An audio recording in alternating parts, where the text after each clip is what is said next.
Hello, thank you for joining with me. If you'll please join me in a quick prayer. Dear God, please allow me to set aside everything I think I know for an open mind and a new experience with today's reading.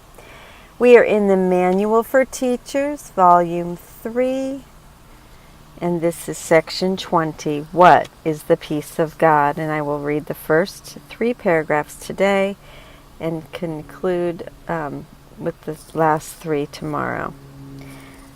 What is the peace of God? It has been said there is a kind of peace that is not of this world. Let's go down and read footnote 150.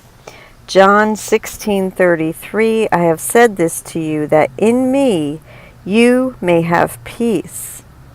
In the world you have tribulation, but be of good cheer. I have overcome the world.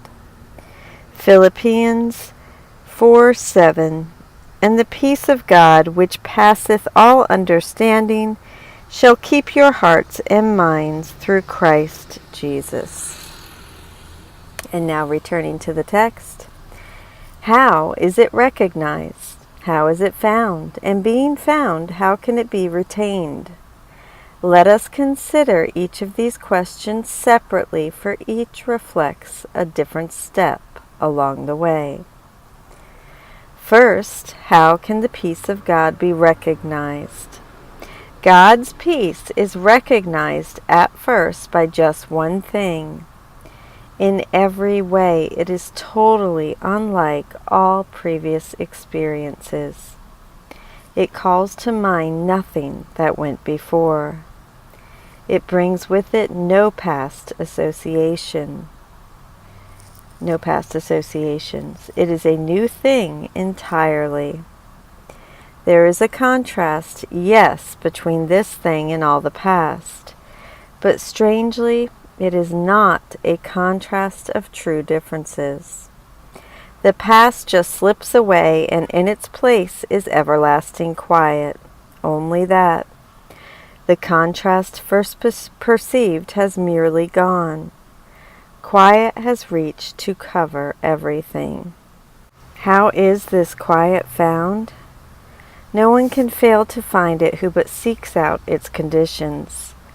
God's peace can never come where anger is, for anger must deny that peace exists. Who sees anger as justified in any way or any circumstance proclaims that peace is meaningless, and must believe that it cannot exist. In this condition, peace cannot be found. Therefore, forgiveness is the necessary condition for finding the peace of God. More than this, given forgiveness, there must be peace. For what except attack will lead to war? And what but peace is opposite to war?